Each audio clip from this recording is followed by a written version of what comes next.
so much for coming. What a turnout. That's exciting. We're going to talk about our harbors and look at all the people who came. I'm so excited. So for those of you who don't know, Mashpee has started a municipal harbor management plan and planning process. And I'm Ashley Fisher. I'm the Director of Natural Resources, and I'm going to kick it off. And again, I just want to say thank you. I'm just overwhelmed at how many people want to participate and care about our harbors. So what are we going to do today? We're going to talk about the different topics at each table. We're going to explain to you what the harbor plan is, why we're doing a harbor plan, and the importance of a harbor plan in itself. I want to introduce the committee members. We've started a harbor management committee who are going to be the people really participating and making sure and facilitating this whole plan for state approval. So the plan will be state approved, hopefully, and Allison's going to explain a little bit more about that process. But I'll go ahead and explain who the committee members are. We have our harbor master, Robert Tomino, newly hired, first year, welcome.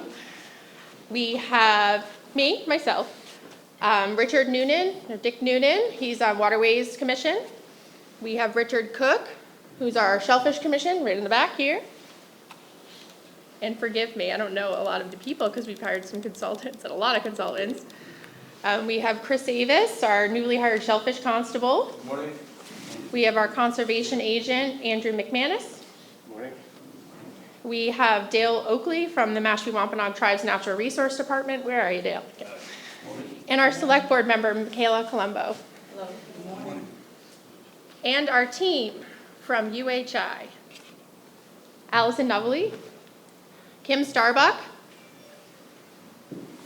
Jack Wiggin, Nick Warner, grad student. Where are you, Nick? Okay. Kristen Yerdowick, I can never say it. I'm sorry. And from Woods Hole Group, we have Dak Stewart and Leslie Fields. And that's our team. Did I forget anybody? Okay.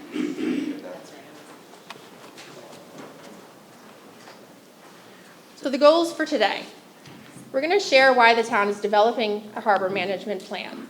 We're going to provide you with an overview of the harbor management plan process and what we're doing with Urban Harbors Institute, UMass Boston, and Woods Hole Group. We're going to gather your input on the plan itself and in the different topic areas we're going to be discussing. We're going to share with you at the end how you can stay engaged in this process. It is a 2-year process, so we're going to need a ton of public input from both our residents year-round and our seasonal residents. So why are we developing this harbor plan? We're going to identify the goals and vision of our waterways and our shoreline. We want to develop strategies and resources needed to achieve our goals and visions of our harbors. We want to address important topics such as boating, fishing, climate change, and public access. We want to inform the state on our decision-making regarding activities in this town. So as you know, our waters are impaired, and we're working on water quality. We also recreate on our waters. This is what brings people to Mashpee. Our waterways are absolutely gorgeous. We are in Wacoyet and Papaneset Bay, so we have a large planning area that we're going to go over with you. But I can't stress enough how important it is to have the public here and participate and let us know where your heart is. What do you find important? So thank you so very much. I'm going to turn it over to Allison, who's going to talk to you about why a planning process and what is a planning process, what's involved. Oh, Kristen. Hi. Excuse me. I'm not Allison. I'm Kristen Uderwick. I'm the director of the Urban Harbors Institute. And I would just reiterate Ashley's thank you for coming. This is probably one of our best turnouts for the kickoff of a harbor plan. And this is also the town's first harbor plan. And so this, first one in a long time. And your first effort to get a state-approved plan. So your input here today is absolutely critical, which is why we brought such an army of people to come and hear your input. So I just wanted to explain a little bit about the state approval process. Some municipalities develop a harbor plan, and it's a municipally approved plan. It gets approved at the select board level. It doesn't really have anything that goes immediately into effect in terms of projects or regulations or anything like that. The town of Mashpee has opted to go for what's called a state-approved harbor plan, and this is all part of state regulations. I can't look up there. I'm going to turn over here, sorry. This is all part of state regulations. The process for developing a plan and getting state approval is all spelled out. And so what we've done, and I'll talk about this again in our next slide, is we've developed a harbor plan committee, which is one of the first steps. We've also, the town applied for funding, which is a massive step. So they received funding from the Massachusetts Seaport Economic Council. And then we've met a couple times with the Harbor Committee. We've identified the planning area, which was on the previous slide, and we've submitted what's called a request for notice to proceed. So the state received that. We were hoping to hear back yesterday. The comment period closed. We're pretty confident that they're going to say, yes, Mashpee, proceed, because we worked with them to develop the request for notice to proceed, and they're very enthusiastic about this project. And to the best of my knowledge, no public comments came in suggesting that the project not move forward. So we're confident that this is actually going to happen. The state has put together this flow chart of how the state approval process works. So we are already at that bottom circle. The notice to proceed is in. Conceivably, we'll get approval next week. And we are now doing the very important part of public engagement. Once the process concludes and we have a draft plan, we'll get it back out to the public. It will go to the select board for municipal approval, and then it will go to the state for state approval. So there is this process. There'll be multiple opportunities to engage.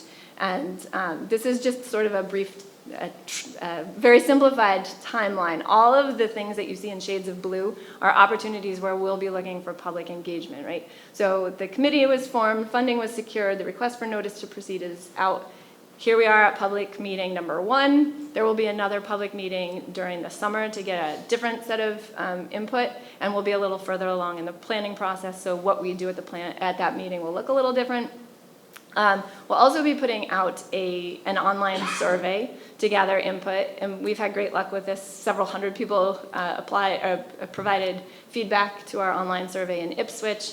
We've had great luck in other communities, so we're really looking at that to help hone in on some of the issues that we hear today. And then we'll be coming and doing a series of meetings with different user groups. So if you're a recreational boater or a commercial fisherman or a property owner, you can expect to find other opportunities to engage. We'll be looking to talk to you all. And then we'll have a draft plan hopefully released this winter. We'll do another public meeting before we go to the select board. And then at the select board level, you'll also have the opportunity to weigh in.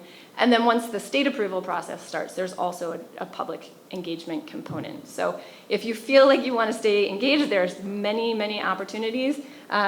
Where it's most important, I think, is right now as we're trying to figure out what the issues and the opportunities are. And then again, once the draft is done, for you guys to come and make sure that we didn't get anything wrong or capture anything incorrectly. Just in terms of what's going to happen in that long blue faded line, some of the things that the town has already identified are looking at user conflicts and how the waterways and the shoreline are being used. So where's recreational boating happening? Where's commercial fishing happening? Aquaculture? Where is dredging needed? Where could more boating capacity be in terms of either additional places to store your dinghies or additional moorings? We'll also be looking at things like how are your existing bylaws and regulations working? So is your Wetland Protection Act regulations doing what it needs to do? Could mooring regulations be changed to include things like conservation moorings, which Ashley and I were just talking about this morning? So there are a lot of concrete things that we already know that we need to be working on, and so the purpose for today is to really hear about all of the input that can inform what we're missing and also inform what we've already know we have to address. So with that, I'm going to pass it off to Allison, who's going to tell you what y'all are going to do today. Hi, everyone. It's great to see so many of you here. So the next part of this meeting is going to focus on some breakout groups to focus discussion around a number of different topics, which if I advance them, these particular topics. So this is really, we'll have some prompting questions for you to sort of get the conversation going, but it's also going to be open to any kind of comments, any thoughts, anything that you want to share. And so we won't break this out by any kind of time amount. You are welcome and free to go to the tables that are of interest to you, to move around on your own timeline and share at all the tables, at one of the table, whichever works best for you. So the topics are going to be, let's see, in the front is going to be Shoreline Access with Dale and Kristen and Shannon. Next is boating and navigation with Jack and Bobby and Dak. At the front here is water quality and natural resources with Ashley and Kim. The next following table will be the fishing and shellfishing with Chris and Nick. And then in the back will be the coastal erosion and flooding with Drew and myself. So we'll have about 45 to 60 minutes for various discussion. We'll see how long everything takes. And once that's done, we'll come back and sort of wrap up. We'll have the table share some of their key points about what you talked about today. And then we'll review and look at what comes next for the plan. So we also want to note that climate change isn't a specific topic table, but it's certainly something that's going to be considered and incorporated into all these topics. So feel free to think about that during your discussions as well. Are there any questions? Yeah. Is there any involvement with Falmouth since they've got most of Wacoit? Yes, I know that the town has been in contact with the town governments of Falmouth and with Barnstable, and there is discussion around a memorandum related to shellfishing in Wacoit, especially. You actually could take it.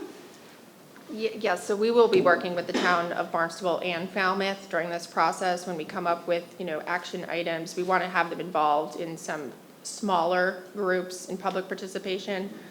So that's going to be happening in the future, just to answer your question. And we will be taking a look at dredging needs with the different towns, as well as shellfish regulatory changes, and enforcement is a big one because we do share the bays. So we're going to work with the harbor masters and the natural resource directors at each town. Oh, sorry, one more question. Oh, John, question. It was noted that funding has been obtained. Yes. Funding for what?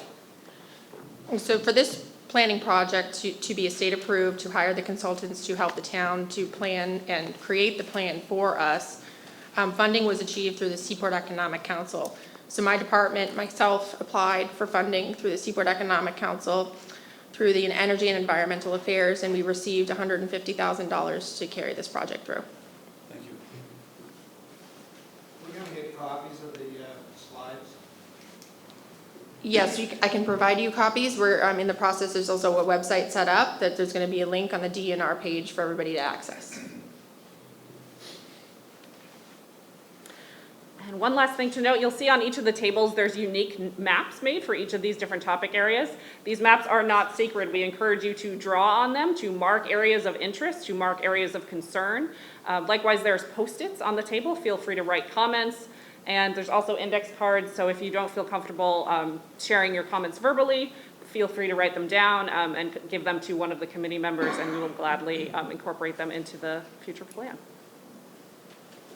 I have a question about funding. Is it $150,000? Is that for just the planning process? Yes, that's the planning process and to go through and move to state approval, which is really, most towns receive a municipal approval. The state level approval is more in depth, and that's what the town is choosing to do. And then once we develop a plan, then is there funding available for implementation of the changes, the improvements, and that kind of thing? So once we have a state approved plan, the committee will remain in place and carry out action items. And from my understanding, the Seaport Economic Council does fund projects that come out of these state approved plans. They're more favorable for funding. Yeah, great. Thank you. Is there any other questions? Is Webner involved with this?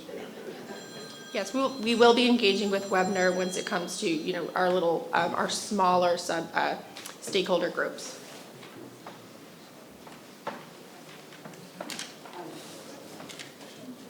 Good. What is Webner?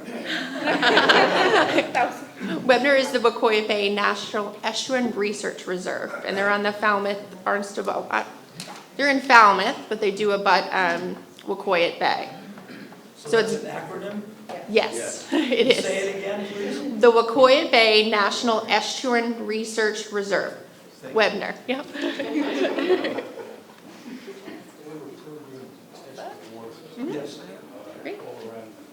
Wait on you, Waiting for more questions. and the ponds as well. Okay, so if everyone is all set, you are welcome to get up, move around the room, or stay at the table you're at. And we look forward to a great discussion with all of you.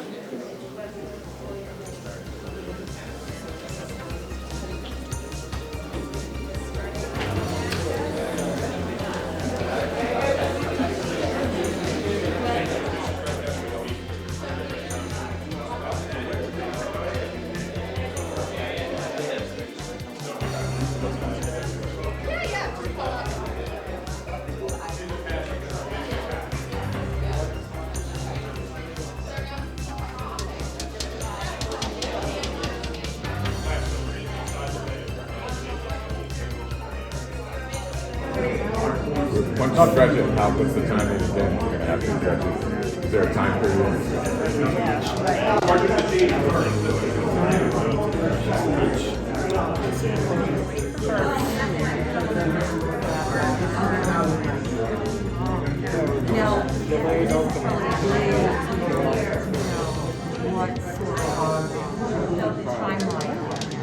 Historically, it's been very effective, but the more effective it is, the more it impacts drinking water. And it's been shown to break out when it's applied by the shoreline. So recent studies,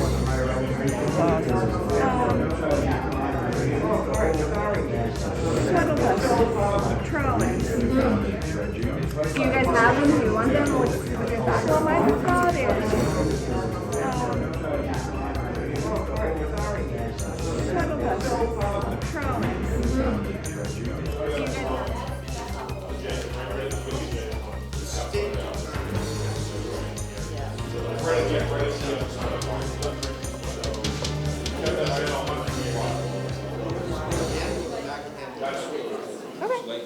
So now at this time, we really want to hear from the different tables and topic areas and what each table found important, some really, 2 or 3 talking points that were of the utmost concern in each area. So if we want to start with the Shoreline Access deal, if you want to do that. Okay. Excuse We'll me. hear from Nick. Thank you, sir. Yeah, there's a mic right behind you. All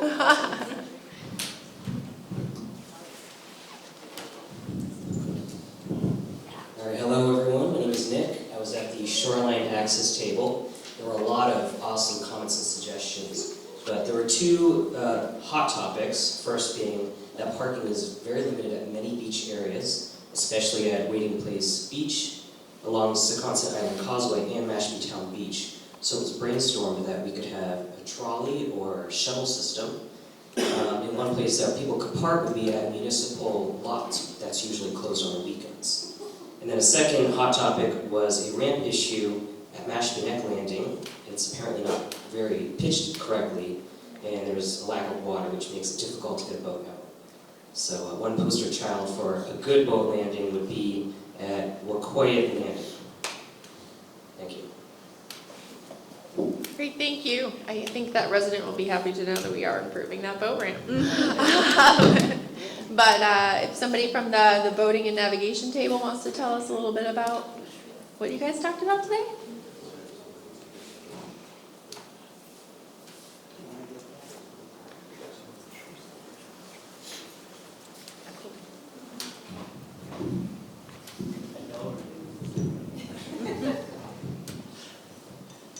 Well, let me just first start by saying that the people who were around that table were very knowledgeable and very willing to offer their thoughts and opinions, and so it was actually very interesting and very informative.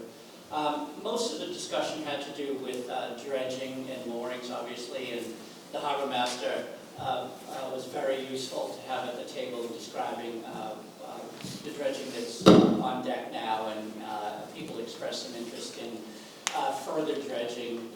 We understand that the approach to Papaneset is to be done, or is being done on sort of on a regular basis. People were asking about the possibility of further dredging in Aquay Bay in order to increase navigation and also probably to address some environmental problems that might be there. With this whole group doing some sampling in the area and see what the possibilities might be. In most of the dredging areas, except for the beach areas, the disposal issue will be important to figure out because it's not allowed to be used for beach nourishment kind of thing. People had questions about the moorings. The harbor master explained that there is a grid determining the moorings. There's no interest in having anybody lose their moorings, but as dredging is done, they will be picked up and put back in place as best as possible. Difficult to imagine many additional moorings going in just because of space kinds of considerations and so forth.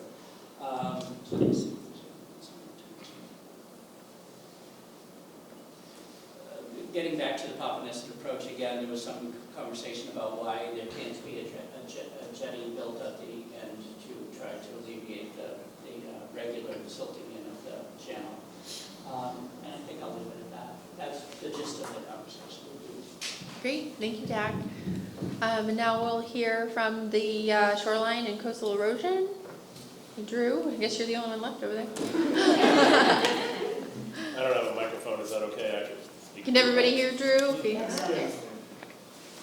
So most of the questions that we encountered centered around the spit and what would happen if the spit were to be overwashed, permanently broken up, like what happened in Chatham, which is the closest example to a spit that got permanently, a buried beach that got permanently altered from storm damage. So it would be, kind of a combination of good and bad things that would happen. Obviously, right at the top would be the damage from flooding to all of those properties behind the spit, Papaneset Island and all the bordering properties around Papaneset Bay would experience, a much higher level of storm damage from flooding without the spit being present. In terms of the benefits that would be reaped from an overwash or a breakup of the spit, is that would certainly increase the flushing of the bay. And so that you may see improvements to water quality. So it's a mix of good and bad, obviously, if the spit were to be compromised in a permanent way. Other topics that were discussed were centered around beach nourishment. What do we do about our coastal areas that just have to have so much beach nourishment every year, whether it's public or private properties, that you're really filling in the system with all of this sand. And the sand, some of it may accrete to beaches, improving the resiliency of beaches to storm damage. And in other areas of the coast, they're being starved of sand because of the armament of banks along this stretch of coastline. So when you armor your coastal bank, you really take away that natural erosion process, which is the source of sand for your beaches and your dunes downdrift. So you really are altering the natural capacity of the system to kind of self-sustain when you armor banks. So that's why it's no longer allowed under the Wetlands Protection Act, because you armor a bank along the coast, and it's only a matter of time before the beach in front of that bank disappears, because you're taking away the source, upland, that helps to create and maintain that beach. So there was some discussion about, well, what do we do about this problem, other than just continually throwing sand from an inland source out to the coast and hoping for the best.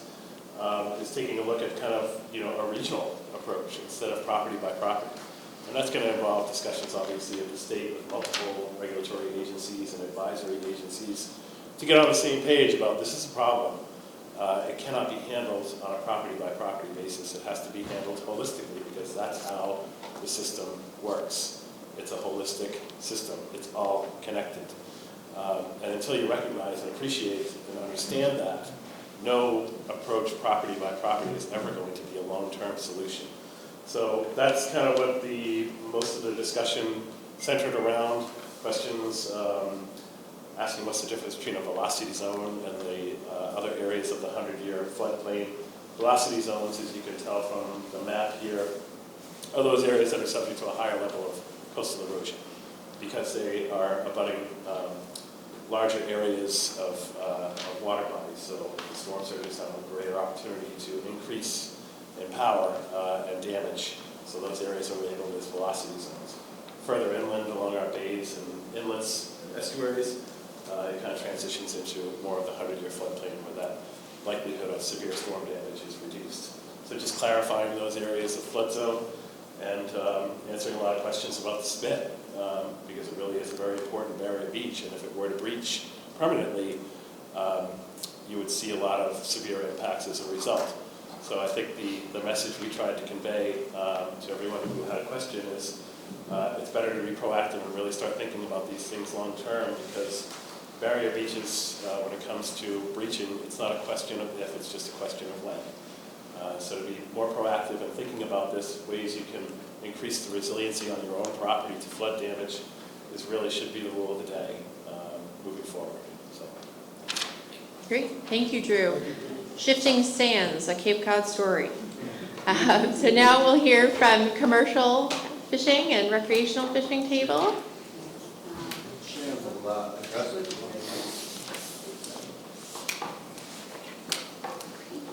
Hi, I'm Shannon Hogan. I work with the Urban Harbors Institute at UMass Boston. I don't even know if this is on. We can hear it. Good. We had a lot of great discussion at our table. We mainly talked about commercial fishing, recreational shellfishing, and also just water quality. And as probably many of you know, there's a lot of water quality issues, and a lot of them are noted kind of more inland on the rivers and less into kind of the main basins. And so just talking about how can we figure out what to do about the water quality issues there. The town is, growing oysters for filtering of nitrogen and other pollutants, and there were questions about, well, are these oysters healthy to eat? And the town tests these oysters, and they come back with a great rating for health, and you can eat these oysters. There were also questions of testing for forever chemicals, so that's also another thought and recommendation. We also talked about the Shellfish Commission is looking into leasing new commercial sites, and also thinking about adding skiffs at the town dock so that it makes it easy for commercial shellfishermen to kind of get out to their boats and get out to their sites further out in the main bay. There's also potentially some issues kind of at the spit with water quality and also just with a lot of people hanging out there, littering and causing some erosion on the beach, and that was brought up at our table. And so that leads to kind of thinking about maybe including more facilities around the town docks at these areas where we know people are hanging out. And then also parking access to these recreational fishing areas. A lot of the people that we talk to do walk to these areas, but there is very minimal parking to the recreational areas. Anything I missed? No, thank you. But I'll just say, we didn't have solutions to those problems on this table.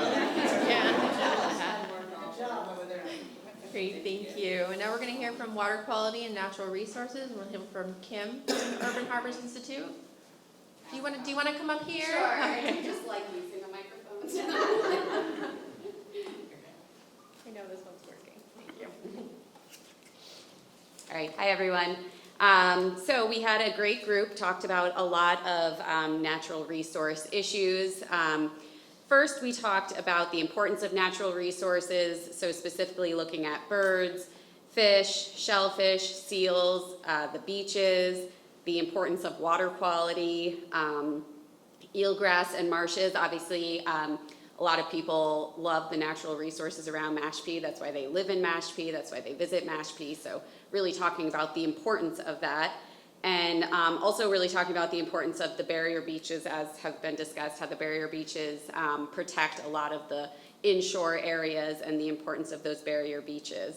And so once we kind of talked about the importance of those natural resources, we also talked about what are the threats to those resources and which ones are the most vulnerable. We talked a lot about water quality issues and looked at fertilizers, septic systems. We talked a lot about the increase in jellies and nettles in the area and how that could be an indicator of poor water quality. A number of people were worried about the beaches and swimming. We had some swimmers in our group, so concerned about being able to continue to swim in the water and the water quality being good enough.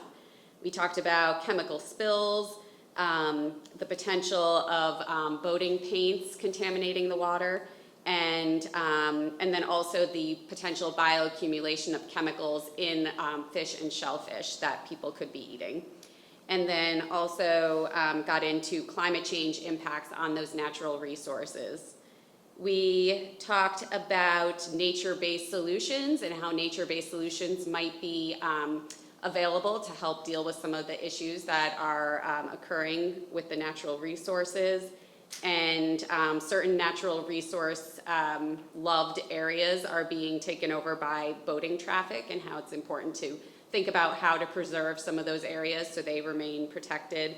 And then overall, just the education of the public and how it's important to stress that Mashpee has these wonderful resources, and that people that are coming to Mashpee or that live in Mashpee, they need to think about how to continue to protect those resources moving forward.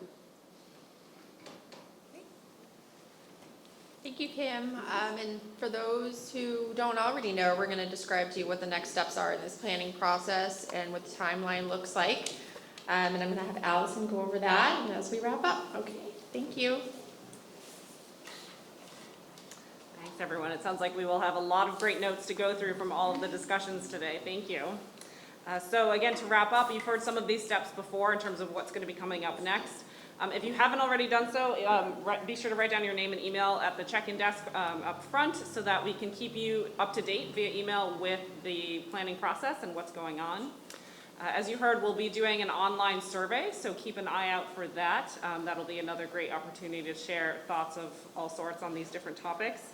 If you have any particular people, particular organizations, groups in town, we've heard from a lot of you today at this meeting, but if there's anyone that you think we really ought to talk to get a better sense of how things are going in Mashpee, what opportunities for things to improve, what's going on, please let us know. And so the next public meeting is likely to be in the summer sometime around June or July. The format will be a little bit different, so again, keep an eye out for that.